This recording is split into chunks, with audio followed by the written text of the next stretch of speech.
नमस्कार, आप देख रहे हैं वीयू न्यूज पावर्ड बाय विनय उजाला। आइए नजर डालते हैं 7 फरवरी 2026 की प्रमुख खबरों पर। बांग्लादेश चुनाव में बड़ा बदलाव, मतपत्रों से शेख हसीना का चुनाव चिन्ह गायब हुआ। रूस के तेल आयात पर 25% टैरिफ हटा, ट्रंप बोले भारत अगले 10 साल तक रक्षा सहयोग पर हुआ सहमत। ईरान से खजाना लेकर भाग रहे 2 जहाज पकड़े गए, खामेनेई के दूतों की कार्रवाई पर यूएस ने दी चेतावनी। जुमे की नमाज के दौरान इस्लामाबाद की शिया मस्जिद में आत्मघाती हमला, 31 की मौत, 169 घायल। बांग्लादेश में पुलिस से झड़प में इनकलाब मंच के 50 कार्यकर्ता घायल, उस्मान हादी के लिए न्याय की कर रहे थे मांग। टैरिफ में बड़ी कटौती, कृषि डेयरी पर समझौता नहीं, पीयूष गोयल ने बताई भारत अमेरिका व्यापार डील की रूपरेखा। रक्षा सहयोग, व्यापार और रणनीतिक साझेदारी मजबूत करने पीएम मोदी 2 दिवसीय मलेशिया दौरे पर रवाना। अमित शाह का 3 दिवसीय छत्तीसगढ़ दौरा, नक्सलवाद पर होगी हाई लेवल बैठक। विश्व क्रिकेट में बढ़ता भारत का कद, पुरुष T20 विश्व कप और महिला वर्ल्ड कप के बाद U19 का खिताब जीता। अजीत पवार विमान हादसे पर सियासी बवाल, सांसद सोनवड़े ने बम साजिश की आशंका जताई। मुंबई में भाजपा की रितु तावड़े होंगी मेयर, शिंदे गुट के संजय शंकर घाड़ी बने डिप्टी मेयर। ठाणे तेजाब हमला केस में दोषी को उम्र कैद, कोर्ट ने जुर्माना और पीड़िता मुआवजा आदेश दिया। मथुरा यमुना एक्सप्रेसवे पर हादसा, बस से उतरे यात्रियों को कंटेनर ने रौंदा, 6 की मौके पर मौत। दिल्ली के सोनिया विहार में eco friendly solar hybrid cruise पहुंचा, इस माह यमुना में पहली राउंड ट्रिप शुरू होगी। दिल्ली के सफदरगंज इलाके में लगी भीषण आग, दमकल की 12-13 गाड़ियां मौके पर पहुंची। देश भर में आज ऐप बेस्ड ट्रांसपोर्ट वर्कर्स की हड़ताल, घटती कमाई और शोषण के खिलाफ प्रदर्शन। मध्य प्रदेश में एक बार फिर बड़ी ठंड, प्रदेश के 11 शहरों का तापमान 10 डिग्री से नीचे लुढ़का। भोपाल के हमीदिया अस्पताल में डॉक्टर बनकर ठगी, मरीजों के परिजनों से वसूले हजारों रुपए, आरोपी गिरफ्तार। सीहोर में आज राष्ट्रीय पल्सेस कॉन्फ्रेंस, देश भर के कृषि मंत्री हुए शामिल, सीएम डॉक्टर मोहन यादव भी रहे मौजूद। स्वच्छता में नंबर 1 बनने के लिए फिर मैदान में उतरा इंदौर, मेयर ने बस स्टैंड पर जाकर साफ किए रेड स्पॉट। मध्य प्रदेश में गेहूं खरीदी पंजीयन शुरू होने पर बीजेपी मीडिया प्रभारी आशीष अग्रवाल ने सरकार को किसान हितैषी बताया। उन्होंने कहा कि कृषि वर्ष के तहत किसानों की आय बढ़ाने पर फोकस है। मध्य प्रदेश में गेहूं खरीदी के लिए पंजीयन शुरू होने पर बीजेपी प्रदेश मीडिया प्रभारी आशीष अग्रवाल ने कहा कि राज्य सरकार किसान हितैषी है और खुशहाल अन्नदाता सरकार का लक्ष्य है। उन्होंने भरोसा जताया कि इस बार भी खरीदी का लक्ष्य पूरा होगा और किसानों की आय बढ़ाने के लिए लगातार काम किया जा रहा है। सीहोर में होने वाली दलहन उत्पादक राज्यों के कृषि मंत्रियों की कॉन्फ्रेंस को लेकर उन्होंने बताया कि देश भर के कृषि मंत्री इसमें शामिल होंगे। कांग्रेस पर निशाना साधते हुए उन्होंने कहा कि कांग्रेस केवल आरोप लगाती है और मध्य प्रदेश को बदनाम करने की कोशिश कर रही है, जबकि सरकार कृषि वर्ष के तहत किसानों के लिए नई पहल कर रही है। देखिए, कांग्रेसियों को सिर्फ मंथन नहीं, आत्ममंथन और आत्मचिंतन के दौर की आवश्यकता है। कांग्रेस की बैठकों का एजेंडा बहुत स्पष्ट है और सार्वजनिक है। नित्य नए कांग्रेस के नेता और उनके परिवारजन आपराधिक कृत्य कर रहे हैं, महिलाओं के साथ व्यभिचार कर रहे हैं। कांग्रेस को इस पर क्या रणनीति से लगाम लगानी चाहिए और ऐसे लोगों को कैसे बाहर करना चाहिए, इस पर बात करनी चाहिए। जीतू पटवारी जी के नेतृत्व में हरीश चौधरी हों, उमंग सिंगार हों, कमलेश्वर पटेल हों, दिग्विजय सिंह हों, ऐसे सभी नेता उंगली उठा चुके हैं। तो सोचना चाहिए कि ऐसे कैसे चलेगा। और जनता से दूरी, मध्य प्रदेश के हितों के साथ दोहराव का रवैया, ये सारे के सारे जो विषय हैं, जब तक कांग्रेस अपने एजेंडों में इनको शामिल नहीं करेगी, कांग्रेस की जो बैठकें हैं उनका नतीजा सिफर ही रहेगा। तैयारी कांग्रेस की के प्रदेश भर में किसानों के बीच में जाए, आम लोगों के बीच में जाए, ट्रेड डील किसानों के मामलों में। देखिए, जो बरसों से जनता और किसानों से दूरी बनाए रहे, जिनके यहाँ कार्यकर्ताओं से भी दूरी बन चुकी है, वो सिर्फ प्रतीकात्मक इस तरह के विचार करके वहीं पर समाप्त करते हैं। कांग्रेस की ऐसी योजनाएं चंद लोगों के बीच बैठ के कांग्रेस कार्यालय तक ही सिमट जाती है। भोपाल में ओला उबर टैक्सी ड्राइवरों ने 2 घंटे की हड़ताल की, जिससे यात्रियों को परेशानी हुई। ड्राइवर ने कम किराया मिलने और नियमों के उल्लंघन का आरोप लगाते हुए न्यूनतम किराया तय करने की मांग की। मांगे नहीं मानी गई तो आंदोलन तेज करने की चेतावनी दी। भोपाल में शनिवार को ओला और उबर से जुड़े टैक्सी ड्राइवरों ने 2 घंटे की हड़ताल की, जिससे शहर में ऑनलाइन टैक्सी सेवाएं प्रभावित रही और यात्रियों को परेशानी का सामना करना पड़ा। भोपाल टैक्सी चालक संघ भारतीय मजदूर संघ के बैनर तले ड्राइवरों ने सरकार और एग्रीगेटर कंपनियों के खिलाफ प्रदर्शन किया। ड्राइवरों का आरोप है कि कंपनियां सरकारी नियमों का हवाला देकर तय किराए से 50% तक कम किराया दे रही हैं। साथ ही प्राइवेट वाहनों और बाइक टैक्सी के संचालन का भी विरोध किया गया। संघ ने न्यूनतम किराया तय करने और ड्राइवर हित में नियम बदलने की मांग की है। मांगे नहीं मानी गई तो आंदोलन तेज करने की चेतावनी दी गई है। मेरा नाम श्रवण कुमार शर्मा, भोपाल टैक्सी चालक संघ का कार्यवाही अध्यक्ष। हमारी मांगे हैं जो 2025 17.3 जो कानून पास किया सरकार ने, उसको तत्काल प्रभाव से हटा दिया जाए। सरकार से यही हमारा निवेदन है और ये कानून हमको बिल्कुल भी पसंद नहीं है। ये सरकार इस कानून को तत्काल प्रभाव से हटा दिया जाए। इस कानून के अंदर इसमें हमारा 25 रुपये पर किलोमीटर का रेट होता है जो हमारे सरकार ने तय किया है।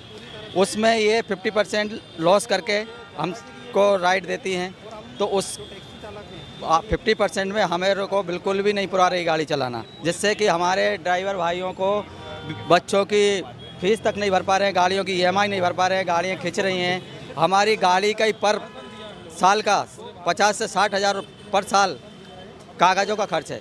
और उसमें एक और कानून उसने 67 एक और कानून करवाया जो प्राइवेट व्हीकल वाहन को भी अटैच कर सकते हैं, तो उसका भी हम घोर निंदा करते हैं, विरोध करते हैं। उसको भी तत्काल प्रभाव से हटा दिया जाए। उसमें कस्टमर भी प्राइवेट व्हीकल में जाता है तो उसके लिए भी दर्दनाक है। भगवान न करे उसके साथ कोई दुर्घटना हो जाती है तो इंश्योरेंस कंपनी नो क्लेम कर देगी, तो उसके बीवी बच्चे भी रोड पे आ जाएंगे कस्टमर बैठने वाले के। तो मेरा सभी से कस्टमरों से भी निवेदन है कि नॉन कमर्शियल वाहन में यात्रा ना करें, जिससे कि वो आगे उनके भविष्य में बच्चों को भी दुख झेलना पड़े। तो मेरा यही सरकार से निवेदन है कि दोनों कानून तत्काल प्रभाव से हटा दिए जाए। आगे इसका और प्रदर्शनी करेंगे, पूरा भोपाल महान आंदोलन करेंगे और पूरे देश में आंदोलन होगा। इसका नहीं मानेगी कंपनी, पूरा देश इसका विरोध कर रहे हैं। हमारा पूरे भारत में जितने भी रेगुलेटर कंपनियों से जो जुड़े हुए हैं ड्राइवर, वो सभी विरोध कर रहे हैं। इसका पूरे भारत में विरोध है इस कानून का। इंदौर के खजराना थाना क्षेत्र में चाकू से जानलेवा हमले के आरोपी को पुलिस ने गिरफ्तार किया। थाना प्रभारी मनोज सेंधवा आरोपी को घटना स्थल पर लेकर पहुंचे, जहां उनका जुलूस निकाला गया। आरोपी ने कान पकड़कर लोगों से माफी मांगी। खजराना थाना क्षेत्र में एक युवक पर चाकू से जानलेवा हमला करने वाले मामले में पुलिस ने आरोपी को गिरफ्तार कर लिया है। गुरुवार शाम थाना प्रभारी मनोज सेंधव आरोपी को घटना स्थल पर लेकर पहुंचे, जहां पुलिस ने उसका जुलूस निकाला। इस दौरान आरोपी कान पकड़कर लोगों से माफी मांगता नजर आया। पुलिस की इस कार्रवाई से क्षेत्र के रहवासी संतुष्ट दिखे और उन्होंने थाना प्रभारी का फूल मालाओं से स्वागत किया। पुलिस के अनुसार शिकायत मिलने के बाद आरोपी की तलाश कर उसे गिरफ्तार किया गया। स्थानीय लोगों ने पुलिस की तत्परता और सख्त कार्रवाई की सराहना की। थाना खजराना पर वसीम नामक फरियादी के साथ एक चाकूबाजी की घटना हुई थी, जिसमें तत्काल खजराना पुलिस ने फुटेज देखकर आरोपी शोएब को विधिवत अभिरक्षा में दिया था। उक्त आरोपी द्वारा भगने में उसके पैर में भी चोट आई है और आज घटनास्थल पर जाकिर होटल के सामने हम लोग उसे लेके आए थे। इसके बाद माननीय न्यायालय में उसकी अभिरक्षा में प्रस्तुत किया जाएगा। क्यों चाकू मारा था इन्हें, क्या रहा? ये तात्कालिक विवाद था और जिसमें गुस्से में आकर उक्त आरोपी ने घटनाक्रम को अंजाम दिया था और उसकी पीठ में चाकू मारा था। व्यापारियों ने स्वागत भी किया है आपका? हाँ, व्यापारी एसोसिएशन द्वारा पुलिस कार्रवाई से संतुष्ट होकर, प्रसन्न होकर उक्त स्वागत किया गया है, क्योंकि यहाँ पर पुलिस द्वारा सख्त कार्रवाई गुंडों के खिलाफ लगातार जारी है। इसी अनुक्रम में ये किया गया है। इंदौर के विजयनगर में युवती आत्महत्या मामले में बड़ा खुलासा हुआ है। सगाई के बाद दहेज की मांग और मानसिक प्रताड़ना से परेशान होकर युवती ने जान दी। पुलिस ने मंगेतर और उसकी मां को गिरफ्तार कर आत्महत्या के लिए उकसाने का केस दर्ज किया है। मामला इंदौर के विजयनगर थाना क्षेत्र का है, जहां कुछ दिन पहले एक युवती ने आत्महत्या कर ली थी। पुलिस और परिजनों द्वारा की गई जांच में सामने आया कि युवती की सगाई एक युवक से हो चुकी थी और जल्द ही शादी होने वाली थी। इसी बीच होने वाले पति और उसकी मां द्वारा युवती से 3 से 4 लाख रुपए दहेज की मांग की जा रही थी। दहेज को लेकर लगातार मानसिक प्रताड़ना से परेशान होकर युवती ने यह खौफनाक कदम उठा लिया। एसीपी ने बताया कि जांच में यह भी सामने आया है कि युवती और युवक पहले लिव इन रिलेशनशिप में रह चुके थे और दोनों परिवारों के बीच आना जाना भी था। पुलिस ने मामले में दहेज प्रताड़ना और आत्महत्या के लिए उकसाने का केस दर्ज कर आरोपी मंगेतर और सास को गिरफ्तार कर लिया है। हाँ, ये थाना विजयनगर अंतर्गत काल्प कल्प कामधेनु नगर है, वहाँ से एक हैंगिंग की घटना सामने आई थी, जो कि दिनांक 2 तारीख को MYH अस्पताल से सूचना प्राप्त हुई थी कि वहाँ पे ऐसी बॉडी आई हुई है। उसके बाद मामला संज्ञान में लिया गया और मर्ग दर्ज किया गया। उसके जांच उपरांत ये पाया गया कि जो उसके पति थे रितेश पटेल और उसकी जो सास थी राधा पटेल, उसके द्वारा उनको प्रताड़ित किया जाता था और चूंकि शादी अभी कुछ दिन बाद होने वाली थी, उसके पूर्व उनके द्वारा दहेज की मांग की जाती थी। इन सभी चीज़ों को संज्ञान में लेते हुए थाना विजयनगर में अपराध पंजीबद्ध कर विवेचना में ले लिया गया। सर जांच की गई, किस तरह कुछ सुसाइड नोट भी मिला था या कुछ इसमें? नहीं, सुसाइड नोट किसी भी प्रकार का नहीं मिला है, चूंकि जो मृतिका है वो लिविंग में उसके साथ रहती थी और उसके जो संपर्क में उसके जो मायके पक्ष के लोग थे वो रेगुलरली उसके संपर्क में रहते थे और उसके द्वारा घर में आना जाना भी रहता था और उसके द्वारा समय समय पर और एक दिन पूर्व भी और कुछ समय पूर्व भी बताया गया था कि जो उसके साथ रहते हैं और जो उसकी सास है और जो मतलब सास बनने वाली है, उसके द्वारा उसको प्रताड़ित किया जाता है, जिस कारण से उसने इस कदम को उठाया। और चूंकि इन दोनों ही रितेश पटेल और राधा पटेल को भी गिरफ्तार कर लिया गया है और माननीय न्यायालय पेश करके उनको जेल दाखिल कराया गया। सर क्या कितने की डिमांड कर रहे थे? डिमांड लगभग उनके द्वारा 3 से 4 लाख की बताई गई है कि शादी जब ही करेंगे जब इस दहेज को वो देंगे, उसके बाद फिर जो शादी होती है वो विधिवत रूप से संपन्न। प्रसिद्ध गायक मीका सिंह ने आज सुबह ज्योतिर्लिंग श्री महाकालेश्वर मंदिर में भस्म आरती में शामिल होकर दर्शन किए। उन्होंने भगवान महाकाल की पूजा अर्चना कर आशीर्वाद लिया। प्रसिद्ध गायक मीका सिंह ने आज प्रातः ज्योतिर्लिंग भगवान श्री महाकालेश्वर के दर्शन किए। वे भस्म आरती में शामिल हुए और भगवान महाकाल की पूजा अर्चना कर आशीर्वाद लिया। श्री महाकालेश्वर मंदिर प्रबंध समिति की ओर से सहायक प्रशासक श्री मूलचंद जूनवाल ने उनका स्वागत एवं सत्कार किया।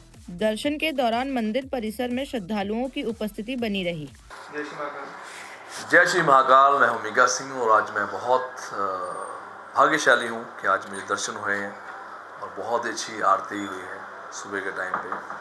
और हालांकि मैं इंदौर में आया था शो करने, लेकिन वहाँ से जब भी मुझे मौका मिलता है मैं ज़रूर यहाँ दर्शन करने आता हूँ।